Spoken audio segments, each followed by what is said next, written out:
আপনি পাট বুনেছেন, আপনার পাটের জমিতে অনেক ধান চালাইছে বা অনেক ঘাস বা আপনার পোকা লাগিয়েছে, আপনি কি করবেন?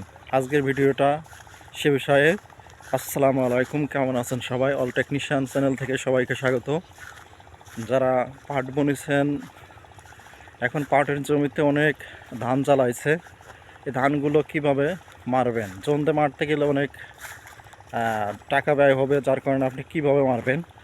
আপনার এই ধানগুলো মারার জন্য আপনি তাইজল তাইজল সুপার, এই ধান মরবে, আপনার জমিতে যে দুবলো আধা ঘাটে যে ঘাস থাকে এই ঘাসগুলো মরে যাবে। এবং আপনার পাটের জমিতে দেখবেন 3-4 পাতা হয়েছে বা 4 আঙ্গুল বড় হয়েছে, কিন্তু পোক লাগিয়েছে, দেখা যাচ্ছে পাতায় পাতায় গুঁড়ো গুঁড়ো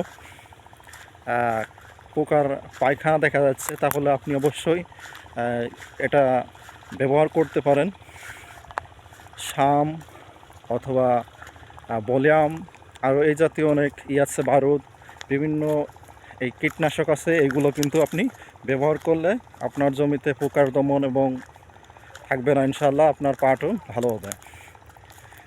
অবশ্যই ভিডিওটা যদি ভালো লেগে থাকে অবশ্যই লাইক করবেন, শেয়ার করবেন। আল্লাহ হাফেজ।